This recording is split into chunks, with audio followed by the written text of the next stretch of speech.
Hey guys, Luna here, and welcome back to our life. Let's just get right into it, shall we? We have plenty of different activities we can do, but I think, first and foremost, as I discussed at the end of last episode, I'm saving the hang for the very last thing to do to see if it's similar to Derek's.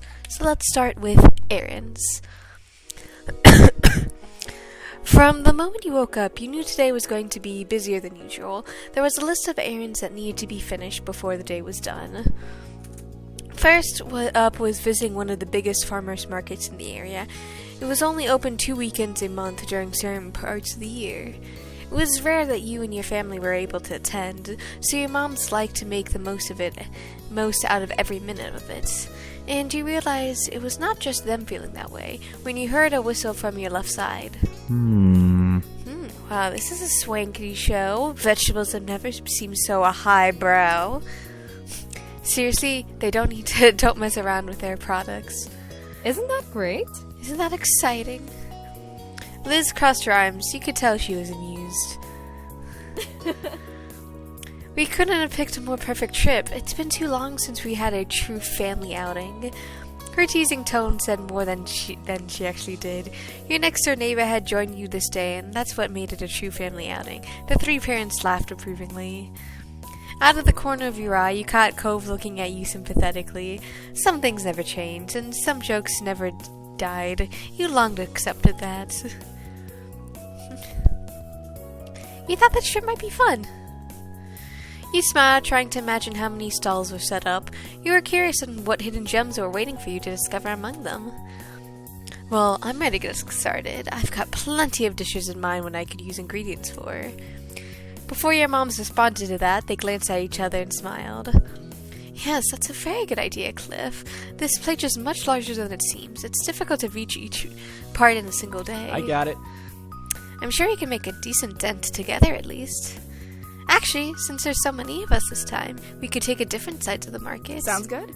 Divide and conquer, eh? That sounds brilliant. Everyone watched your mom's surprise. No one considered that option, but your mom flashed the group a dazzling smile, continuing with the thoughts. Though, it is a little unfair that there are 4 Mare family members and only 2 Holdens here, so I'll go with you boys to even out the odds. Okay. That's fine with me. Cliff scratched the back of his neck awkwardly. He wasn't sure where to look or to say. That was not a problem his son had. No. I don't like that idea. Don't worry, you'll only be apart for a few hours, and we'll have something to talk about at the end of it. After an additional nudging, Cove nodded with a sigh. He realized this was an argument he was going to win. Alright. Alright. I don't get the point, but I also don't mind spending the first part of the trip with Luna and Ma. Ma clapped her hands together at that. Wonderful. Are the teams ready to go? Well, could I be the one who goes with the Holdens instead? You looked at your moms to your ma, hoping that you'll at least get to explore the market with Cove. He perked up at the suggestion, but then you saw your mom was prodding at your request to leave her group. Sorry. No can do this time, kiddo. Seeing that neither parent was budging, you slumped to your shoulders. We won't be split up too long, right? Ma hooked an arm around you in a little side hug. You grinned. Thank you. Yes, thank you, Luna. Taking the lead, Mom walked over toward excuse me, I've still got a bit of a cough. Walked over toward Cove and Cliff, who was still eyeing her confusedly. Let's go. Come on, boys, we're heading out. Sure. Okay. Cove looked at you softly and found himself poured forward, stopping in front of you. Expression flickered for a moment in hesitance. Bye. Suddenly he twitched slightly, his whole body getting stiff. He jerked his gaze back at your mom, and then you realized she had grabbed the hem of his shirt. She gave it a small tug before letting it go. No. Time's a wasting, Cove, and I know you long enough to be aware that you're one to linger. If I don't stop you now, you only drag your feet on parting ways more. The 2 of you can survive 1 morning apart. Probably. We have important shopping to do now. Cove gasped at what he felt was a truly obscene thing to say. His face burned bright red, but that was ignored by him. He spoke with an unimpressed roll of the eyes. Seriously? You don't need to literally pull me away from Luna. I'm not that clingy. Mom snickered with a shake of her head. Cove's eyebrows raised over the reaction, and he turned to Ma. She wouldn't meet his eyes as she whistled innocently. Liz smirked ear to ear, and Cove dipped his head toward his dad. Mr. Holden couldn't offer anything more than an apologetic shrug. It was only then that it dawned on Cove that everyone did think that he was that needy. Finally, he dared to face you with wide, pleading eyes.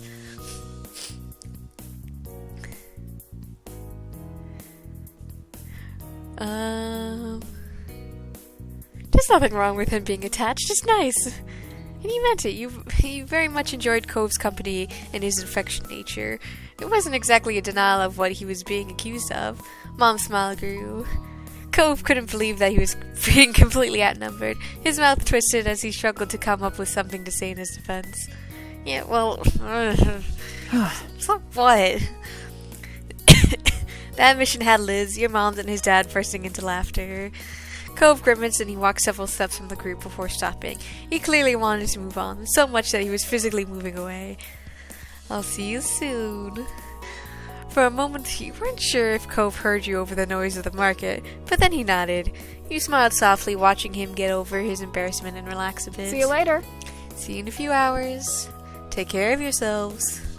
At that, Mom picked a direction and set onto the market with Mr. Holton and Cove following behind her. Grinning, Ma sent them off with a big wave. Liz gave a daintier goodbye wave herself. That definitely put a damper on your good mood. You'd been looking forward to being able to go through the market with your best friends. It was probably what you looked forward to most, but now, poof, that wasn't happening. Liz notices you already deflating and took up the spot next to you. She elbowed you in a gesture that could only be encouraging when coming from an older sibling. Do you think there'll be any nice ginger around here? We'll have to find out. You nodded plainly, not having much to add right now. Ma led you both into the busy market. Some time passed, and your group had spent browsing for the most part. There were only a few stalls that you stopped at, but otherwise you were dragging your feet, trailing along behind Ma and Liz. At one point, Ma stopped suddenly. She put a hand on her belly and gave a half-hearted smile. I think we should have used the bathroom before we left home, like the two of you responsibly did. You just need to pee? Yes. Yes, I'll have to visit the ladies' room now.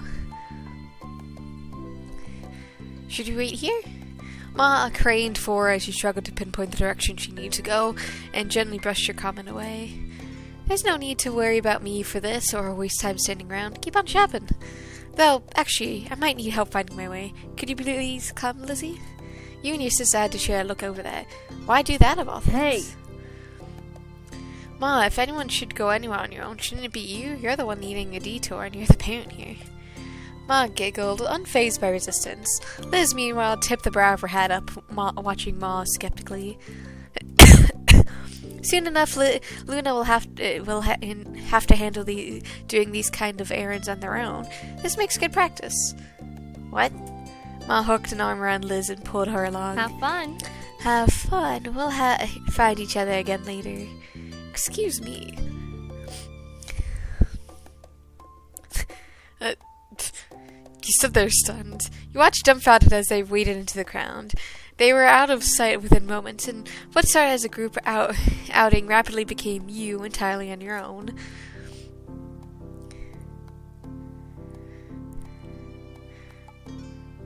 Honestly, I've probably felt overwhelmed. You weren't prepared to be all flung out at here on your own. You texted to Cove to meet up. At that point, you had no interest in your mom's plan. If they weren't going to stick around to follow through, you're going to do exactly what you wanted. Taking out your phone, you quickly pulled out your chat with Cove up and sent, "Quick question, would you want to come shop with me, or could I join you instead? Ma and Liz kind of abandoned me over here." It wasn't long at all before you got a response back. Cove responded in rapid-fire messages. What? Wait, where are you? You took a survey of your surroundings and sent him a description of where you were and the path you took to get here. While you waited for his response, you watched all the people moving around past you. There wasn't a single familiar face. When your phone received a new text, you breathed a sigh of relief. Okay, I'm on my way. You're a lifesaver. Cove couldn't get there fast enough. There wasn't any reason that you could think of why you had to wander around the market alone. Place your phone back where it was and checked around for a nearby stall to kill time at. One pulled your focus. Ooh, chocolates! While most stalls were selling various garden grown foods, this stall had an array of homemade Oh, I love fudge. Oh, I'm such a sucker for good chocolatey fudge, and also fudge with a bit of fruitiness in it because it's so good. There are even vegan versions of every option. You got closer to the stall. You sidestep past a few people to get yourself right in front of the counter for a better look. There was a widespread dozens and dozens of delicately cut squares of dedicants. The owner smiled and approached you to explain their shop. The fudge is sold in boxes of 4 pieces. They can either be all the same, all different, or any mix you like. Are you looking to buy any today?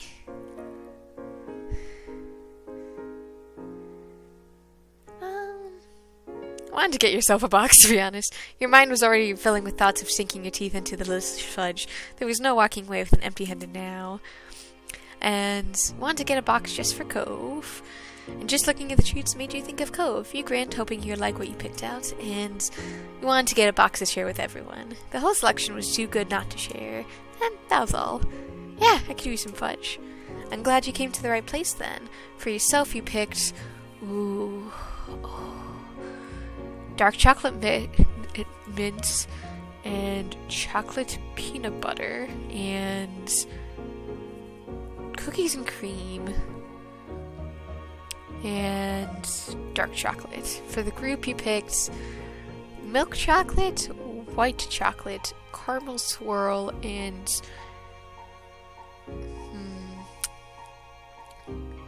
chocolate toffee. For Cove, you picked chocolate peanut butter, dark chocolate mints. The shop owner carefully put your order together. You couldn't help but try and imagine how Cove might react when you presented this to him. Everyone else was definitely going to be happy when you regrouped later. You paid, and there was no stopping the large grin going all across your face. Pivoting on your heel, you wove your way back to where you were initially, and you kept yourself on alert, trying to spot Cove among the crowd. For the next several minutes, you stood there on high alert, trying to spot Cove amongst the crowd. You broke into a smile when you saw his familiar seafoam hair sticking above the masses. He hadn't seen you yet, but Cove was walking with purpose in his direction. You noticed he was hefting a couple of bags in hands. Standing firm, you cupped his hands around your mouth for added protection, and you took a deep breath. Cove, hold on, get your butt over here. He instantly stopped dead in his tracks. Alert, Cove's head snapped up and his eyes searched the crowd until they landed on you. His whole demeanor brightened up at the sight. Luna! But even from the distance, you could tell his mood shifted again. He seemed serious. He weaved through the passerbys awkwardly in an attempt to get through as fast as reasonably possible, nearly stumbling more than once. It only took him a moment for him to arrive. Are you okay? Yeah, I'm doing okay. Mostly, how did you escape from my mom? I didn't have to. Yours weren't the only ones to just leave. Your mom took my dad before you even messaged. You're kidding. I wish. I can't believe this happened to both of us. They planned it. They had to. I don't know why. Are they pranking us? I don't know either. You meant it. You couldn't fathom what your moms are up to. Cove shook his head, trying to clear his mind. Well, I guess things are just up to us now. Yeah. I mean, groups of 2 are better than... 3 groups of 2 is better than 2 groups of 3. So, his gaze wandered off as one of your parents might simply appear if he was checking. And you could tell he was still processing the situation. He scratched the back of his head, looking sheepish. Do you still want to go shopping with me? Obviously. Cove beamed, and you were ecstatic at the thought of spending the rest of the trip with him. It was finally time to take some control back over your day. Don't worry about it. Don't worry about it. Even if we have to make our own fun, we're going to have a good trip. Cove smiled at you encouragingly, and it made you feel more optimistic now. Having him there was already comforting, and now he also seemed determined to improve your day by any means. That had you looking forward to what was coming next.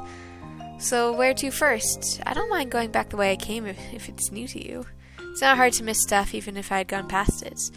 Where have you gone? Cove shuffled his bags around and started pulling them open so you could peek inside. He recognized the array of things he had picked up around the market. Mostly got tropical things I can use pretty easily so far. Nothing super exciting. And, well, I picked up a few things I figured you might want to have too.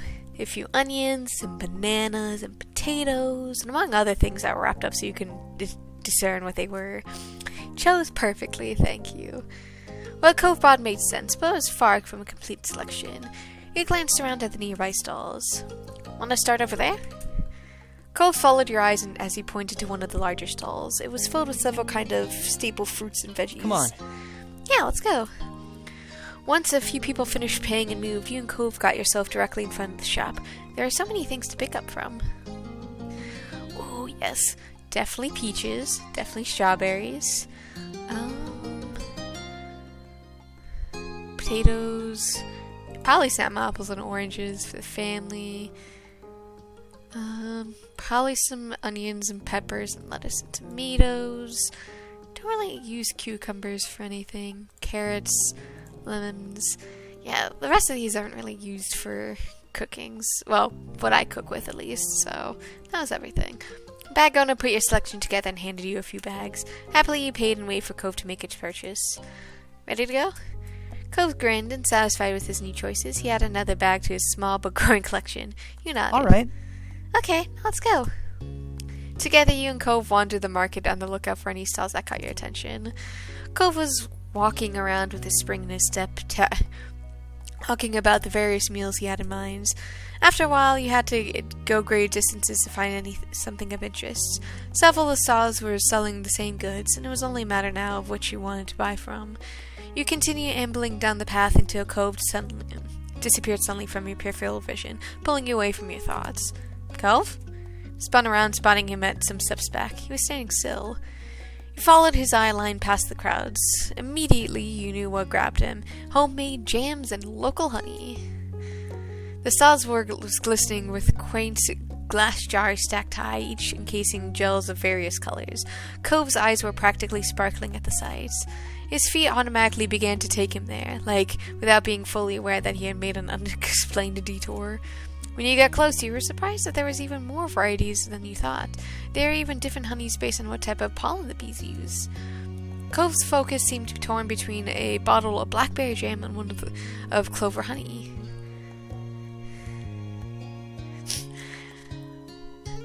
Do you want some honey? You said just to tease him. Dumbfounded, Cove nodded in response. His face was burning red. You grinned, way too pleased with your own joke. You thought things over for yourself, too. I do want some clover honey, because that does sound pretty tasty. Orange blossom honey does sound tasty, too. Sure, honey butter, strawberry jam, raspberry jam. Blueberry jam sounds good. Spring wild honey. Let's just get everything, and that was everything. Paid, and the shop owner started putting together your order. They carefully packed in a few bags of paper. Thank you very much. Amused, you watched Cove give in and just buy both the clove honey and blackberry jam. He also went all in getting spring wild honey and plum jam too. The shop owner thoughtfully wrapped each in a brown paper to protect them before putting them away in a bag. He handed the purchase to Cove. Thank you. You both stepped away from the stall. Cove didn't fail to notice the look you've been giving him since he agonized over his toast toppers. Hey, this doesn't go bad for a long time, so why not stock up? Could have chosen one if I wanted to. Sure, and I get it. Why do you think I got so many too? Good then. As he began to take a stroll, Cove looked up at the sky. He smiled. It was sort of unexpected, considering all of this was technically an errand, and unexpected changes often upset him. But he was happy, and Cove liked doing this kind of normal thing. And you could tell that Cove especially enjoyed doing these kind of things with you. You blushed thinking about how comfortable doing this with Cove felt. It felt more normal than more than normal and mundane. It felt right. We're so domestic. Cove took a sharp intake of air and started coughing for a moment. Afterwards, he refused to look at you. Well, hurry? I mean, I guess we are. Later, when you spotted a less crowded area, you took a break from browsing. Cove started rummaging through one of his bags just to check on how his goods were doing. A smile grew on his face as he went on to the next. He chuckled, knowing that Cove wouldn't let anything go to waste. There wasn't a single doubt. He was going to eat it all. You held a hand in front of your face as you squinted upward. The sun had moved quite a bit. He had been at a market for a good while now. Neither your feet nor arms are sore right now, and Cove looked to be doing fine too, but that was something that could be coming. There was a price to pay for this much shopping, and it wasn't always just in money. Want me to carry your bags? Cove stared at you unsure, but you just held a hand out expectantly. What? You don't have to do that. I bought it, and besides, you're already carrying stuff. Who cares about that? I'm trying to do you a favor here. Okay, you win, or actually kind of a loss you're willing to take. No, it's a win. Thanks. Thanks, Una. Cove bundled up his bags into two groups and held them out for you to take. You accepted, but had to temporarily put all the bags down for the ground. He chuckled, watching you shuffle bags around so each arm wasn't carrying too much. Thank you. Thanks for doing this. It's really nice of you. No problem. Now I get to show off how strong I am. Standing up straight with the bags, you're all set to get going again. You grinned, happy to do this. And with that, you and Cove continued your trip through the markets together. Ma and Mon had both texted you during the trip, though only to say that they hoped you found some good stuff and that they'll see you later. There are no answers on where they went or why. You and Cove continued to wind your way through the bustling market, the list of outstanding items steadily shrinking while the bags grew heavier. Eventually, Cove realized that he hadn't checked his own phone for a while. The two of you came to a stop at the nearest alcove, where you'd be out of the steady stream of people perusing the stalls, and he'd pull out his phone. Cove pulled out his phone and watched his eyes dart over the screen as he read the waiting messages. Not important, I can reply to that later. He mumbled his verdict under his breath. Then Cove's face scrunched up with confusion. Huh? Wait, I got a message from my dad. Listen to this. Cove, I wasn't part of the plan. I didn't know what was going on when I left with Luna's mom. Where are you? He sent that ages ago. I didn't hear it come in. He sent another one since then. Says he hopes I'm doing alright and that he's not bothering me. The news one says everyone's going to the parking lot soon and we can meet up there. He lowered his phone and eyes narrowed. The same confusion that was selling on you had landed on Cove as well. So it was on purpose. Your parents weren't off riding bikes into the sunset this time. It was something entirely different. He lifted the phone again, staring hard at the screen. Didn't my mom pull this stunt when we were little? You know, the time that she took us to the mall?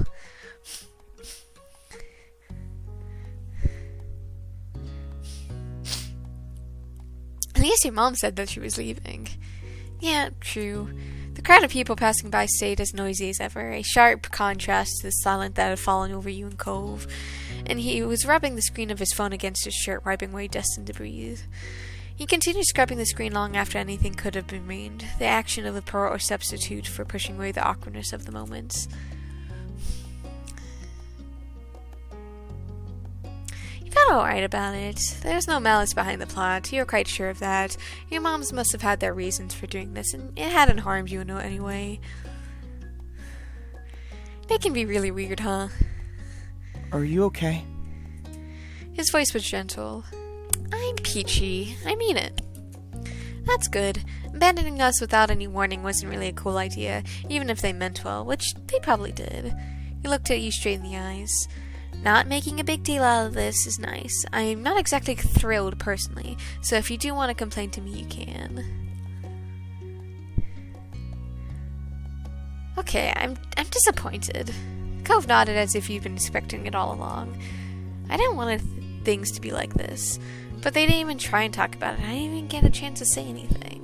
Cove listened, nodding gently as you unburdened yourself. Then you drew a deep breath, the fresh air steadying you. You didn't stop until your lungs were full. Cove watched over you, still concerned. Sorry. I'm sorry, even though I guess it's not exactly my fault this time, but is there anything I could do to make you feel better, even a little bit? Can I have a hug? Cove spread his arms wide, his expression as open and as welcoming as his stance, beckoned you forward. You couldn't help but put a smile to how easy that was. You threw yourself into embrace, squeezing him in your arms. Cove held you. It was restorative, rivaling even the best night's sleep. You parted, the smile on your face still bright. Cove smiled back at you and patted your arm, giving a little additional reassurance, just in the case that the hug hadn't been enough. Clearly, he was underestimating the charm of his own hugs. After a moment, he stepped further away from you, face turned red.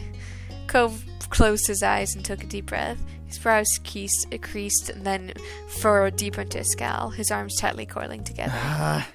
So they did do something stupid, I knew it. His voice had taken on an exaggerated quality, but it was truly distinguished it from Cove's typical speaking tone was the abundance of rage. This is such a chore. Parents are so dumb. Why do people have to go places with family members anyways? I hate them, and I also hate farmers markets.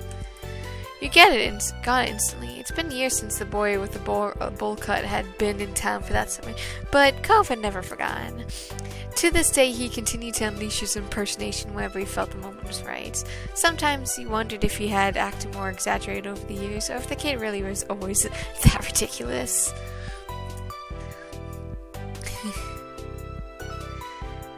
That kid's never gonna live that down, huh? Not ever. Cove gave you a lopsided smile, letting the joke rest for now. Come on, we probably should go meet up with the group. Yeah. You didn't dally any longer, slipping back into the crowd and making your way toward the entrance of the farmer's market. It didn't take long for you to reach the parking lot. Your parents, Mr. Hoyle and Liz, were already waiting there, and they waved at you both as you approached. Your own family seemed to be in pretty good moods, in contrast to Mr. Holton. He stared at Cove with open concerns as you got closer. Hey, bud. Hey, Luna. How you doing? We'd be doing better if we hadn't been abandoned in the farmer's market by our own families. You saw your mom's frowning at his response, Ma glancing from Cove to Mom with blinking eyes. Just because Luna tries to make things a good time no matter what, it doesn't mean you can just leave them out of your plans and expect them to go with it every time. Ma hung her head ashamed, and Mom had a hand pressed into her cheek. You could tell that they were quickly forgetting their scheme. I'm so sorry. I'm so sorry, Luna. Her words were full of emotion. Mom squeezed Mom's arms. We're trying to make the errand more of a trip, less of a chore. Ma nodded. We didn't think that you, Cove, and Lizzie wanted to be stuck trudging around the market with your parents all day, especially now in the summer. But you're always very thoughtful and don't like to leave your moms behind, so we did ourselves. It was only going to be for the market, not the other stops, I promise. Still, you're right. We could have just told you and let you make your own call. I'm really sorry. Neither of us meant to upset you. I'm really sorry. All gas, no brakes. We should have known better. Sorry. Ma ditched me too after pulling her urgent potty break stunt. If that helps, I went off to do my own shopping, as it seems they planned. Sorry. Sighed and checked it back in with you. I wasn't thinking and tried to blow it off. You quietly took in the stories of what happened. Over to the side, Cove was talking to his dad. Thanks for telling me something was up, though I feel bad for missing the warning when you sent it. You're welcome. No trouble, sport. I learned my lesson about making surprise plans. Cove smiled at his dad. Mr. Holton, laughing, clapped Cove on the back. Not bad. Wow, we're really being outplayed today. You realize you hadn't been the only onlookers to the Holdens' moments. Your moms were exchanging rueful looks. Liz had her arms crossed over her chest, patiently watching it all unfurl. Yes, looks like it. We better find some way to catch up. In that case, maybe we can do Luna's chores for the next week. Mom jabbed Ma on the shoulder.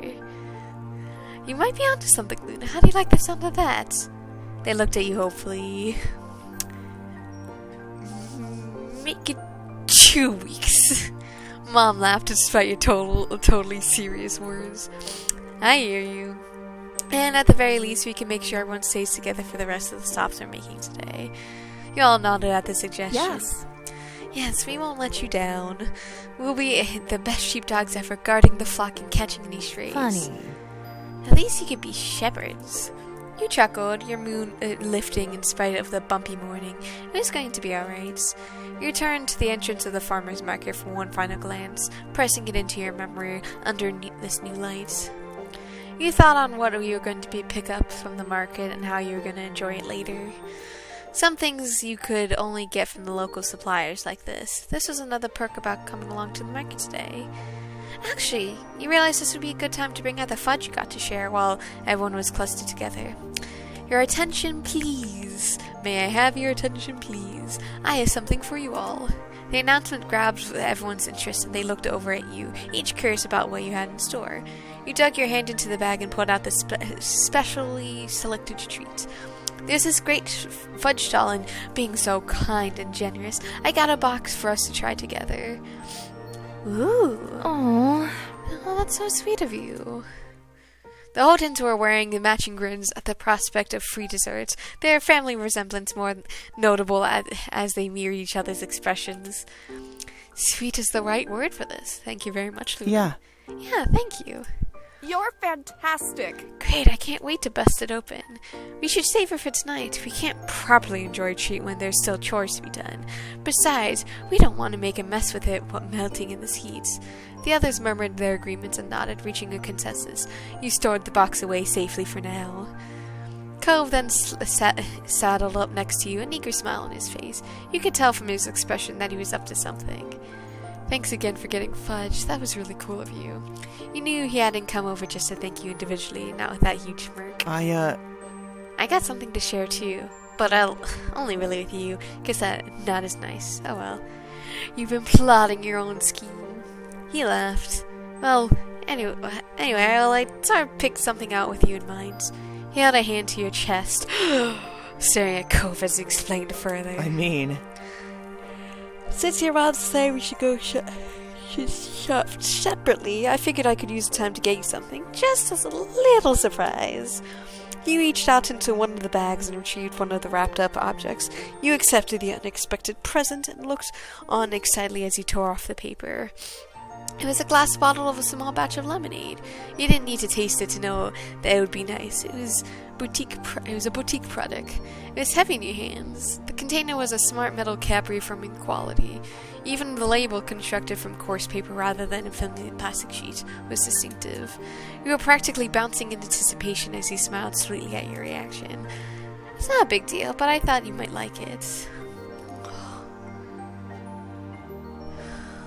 You're always getting me nice things. So,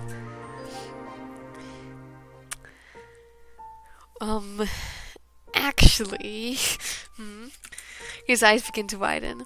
I got something for you too when you weren't around. There was a burst of laughter, first from your mom's, followed by a chorus of chuckles from the other three.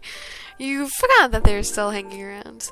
Unfortunately, they hadn't paid you and Cove the same courtesy and had been listening in on your conversation. You weren't even apart for the whole day, and you still both used that as a chance to get each other little gifts. Ma clasped her hands together, eyes bright. Good job. That's lovely. A day? It was less than a whole morning. Right? True, I didn't think that... don't even want to think about what happens when you spend real time apart. That's my boy. You reached back into the bag where you first retrieved the box of fudge for everyone, shuffling it aside to take out the other one underneath. You smirked widely, amused that the others were still watching you. The first box was for the rest of you people to split amongst yourselves, but I got an extra special one all for you. Cove's face lit up and grinned, stretching from ear to ear. The laughter that came from the others, who were fully turned into your little show, didn't appear to reach in. You got one just for me? Cove reached out and took the box in his hands, holding up like a precious treasure. He looked at you with eyes full of delight. Thank you so much, Luna. At this rate, it wouldn't just be your little group that knew about that you've been treating him. The whole parking lot was going to learn about it. Behind Cove, you could see Mom watching you both with a smile of hilarity. See, this is why he's so attached. You spoiled him. You shouldn't make fun, Pam. It's clearly mutual. Besides, I don't hear you complaining when I spoil you. Mom pinched Mom's cheek, making her laugh as she batted the hand away. Ah, so cute. True. True, true. Liz claps her hands together with the air of a teacher calling for attention. Since the other adults acting like grown-ups, the rest of us are going to have to pick up the slack. It's time to get back on schedule and continue with the rest of the errands. Playtime is officially over. Ma laughed while Mr. Holden grinned awkwardly. Ma hung her head in exaggeration display of mock defeat. Kids are tough, and I can't even call them kids anymore. Liz with an amusement at her mother.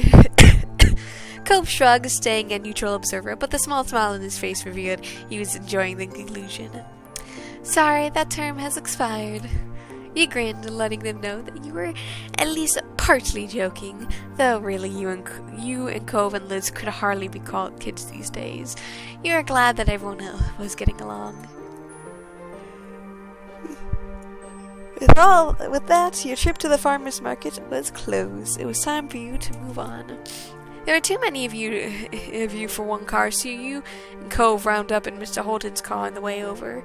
You figured it made sense to do the same thing for the next leg of the journey. You sat in Cove in the back. Immediately after the click of the seatbelt on the lock announced that Cove was safely strapped in, he began to unfold the box of fudge you'd been given. You're gonna eat it now? Uh-huh. He nodded eagerly, not taking his eyes from the container. He lifted the top off and longingly admired the selection inside.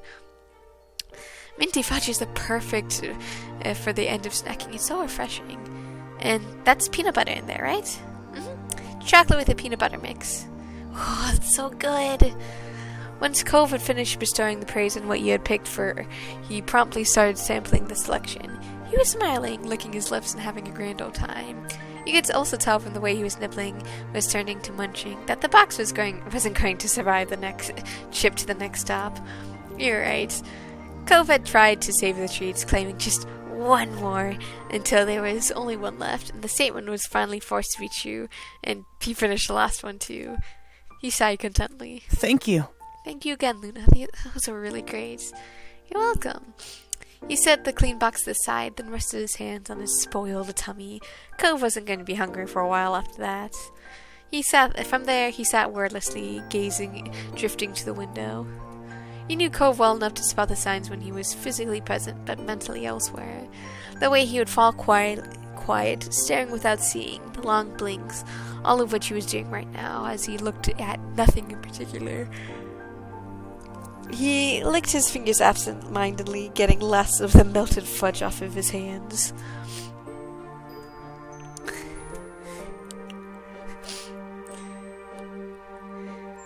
Is it too late to ask for a taste, you tease him? Cove straightened up at the sound of your voice, his voice stiff. He turned away, his hand smacking over his mouth instead. You waggled your eyebrows at him jokingly. So what were you so lost in thought about? Cove idly rubbed at his face. Honestly, I was just thinking about how nice it is to know you. It, makes life better and everything. Though he was turned away from you, his eyes were round and sincere. Not that this is a new elevation, but today was another reminder. I'm lucky. That's so sweet. He peeked at you from the corner of his eye, still too shy to look at you directly. You smiled at him affectionately, eliciting an equally caring smile from Cove in return. You felt content, secure in your relationship with Cove. You wanted to save the drink for later. It was clearly special. You intend to make sure you gave it the attention it deserves. You spent the rest of the day completing the remainder errands all together as a group. You're glad that you closed the day with everyone. Ma had been true to her word and ensured that you spent the rest of the day with the Mayer family and the Holden family in one place. It had been a wonderful time and a lovely high note to end on. Ah, that's so nice. And with that, I'm going to save this here. I hope you guys have a good day, night, week, month of your lives. May the stars forever guide your path wherever they might lead you into the future. Bye, and hope to see you again soon.